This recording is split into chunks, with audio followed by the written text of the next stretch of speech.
Taller Evangelio de Marcos. La humildad contra el orgullo.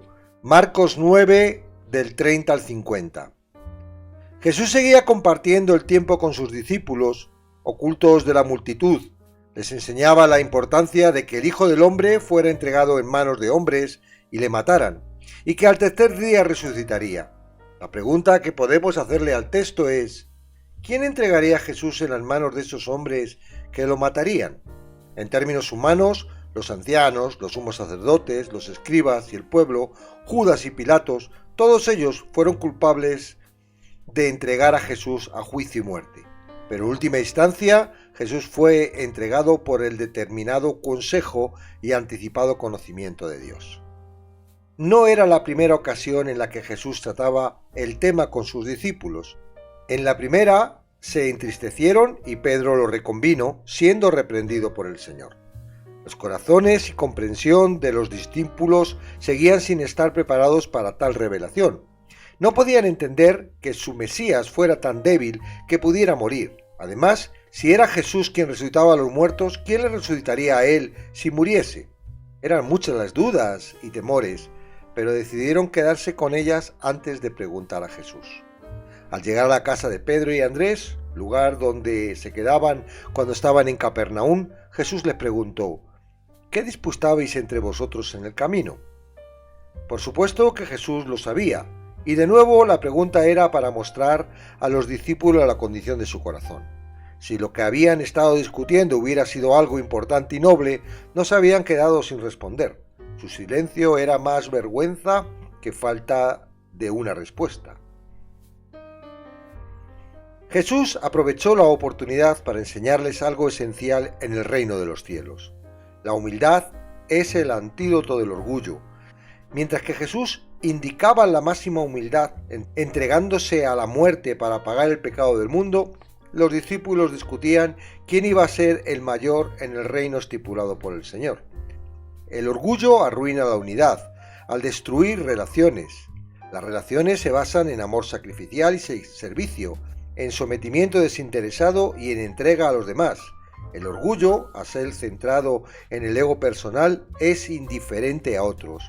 Más allá de esto, en última instancia lanza juicio y crítica y es, por tanto, divisivo.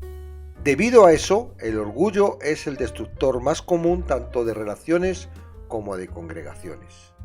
El sistema carnal humano está fundamentado en el orgullo. Por esto, los discípulos, aún sin la capacitación y el nuevo nacimiento del Espíritu, no podían manejar ese concepto. Para ayudarles a comprender, Jesús empleó a un niño como ejemplo de la humildad, ya que aún no han logrado o alcanzado nada, no tienen poder u honor, sino que son débiles, dependientes y rechazados. Los rabinos consideraban una pérdida de tiempo enseñar la Torá a un niño menor de 12 años. Que Jesús dijera: el que reciba en mi nombre a un niño como este me recibe a mí, y el que a mí me recibe no me recibe a mí, sino al que me envió, es un claro síntoma de comparar a los niños con un cristiano, ya que los cristianos están en Cristo. Quien recibe a un cristiano están recibiendo a Cristo. Por el contrario, quien desprecia a un cristiano está despreciando a Cristo.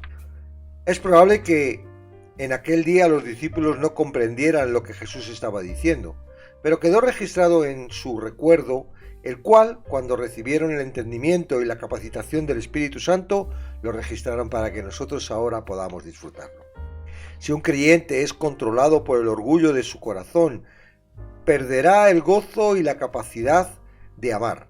Por esto, más adelante advirtió del peligro del que hace tropezar a uno de estos pequeñitos, es decir, creyentes, provocando que se desvíen de la verdad o incitándoles a pecar.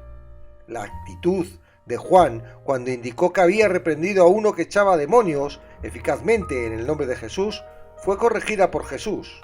Juan actuó con orgullo, ya que el que echaba fuera a los demonios no iba con ellos, siendo este el motivo por lo que Juan se lo impidió.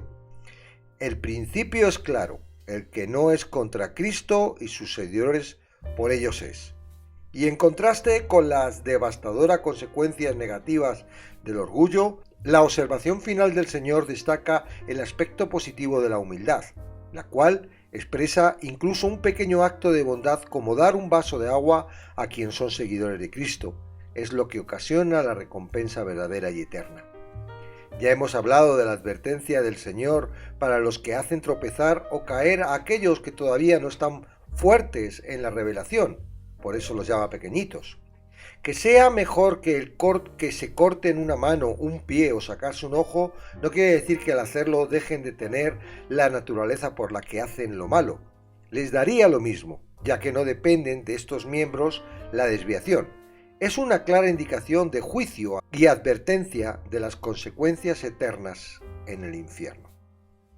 Que sea la mano, el pie y el ojo resalta que la batalla contra el pecado incluye todos los aspectos de las vidas de los creyentes, qué hacen, a dónde van y qué ven. Mientras que se está en Cristo no hay posibilidad de liberarse de esto.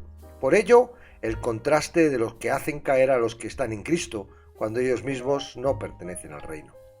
La última referencia a la sal y los sacrificios está apuntando al mandato en el Antiguo Testamento. La sal, un conservante, se añadía a los sacrificios cuando se quemaban como un símbolo de pacto perdurable de Dios. En Levítico 2:13 Dios ordenó al pueblo de Israel: sazonarás con sal toda ofrenda que presentes y no harás que falte jamás de tu ofrenda la sal del pacto de tu Dios. En toda ofrenda tuya ofrecerás sal. Así como la sal simboliza la fidelidad perdurable de Dios, así también todos los creyentes, al presentar sus cuerpos como ofrendas agradables, hacen de sus vidas un sacrificio perdurable y permanente a Dios. Los cristianos somos la sal porque estamos en Cristo. En la época que se escribe este evangelio, la sal era la sustancia que se utilizaba para conservar los alimentos, y de esta forma no se degradaban, aunque en el texto parece indicar la condición de aumentar el sabor. Si la sal no cumple su función, ¿para qué serviría? O se es sal o se es otra cosa distinta que no sirve como la sal. Jesús termina animándonos a vivir bajo las cualidades de la sal, así como estar en paz los unos con los otros. Algo que aquellos tiempos era un reto adecuado para estos hombres orgullosos, egoístas y tan competitivos que constantemente discutían cuál de ellos era el más grande.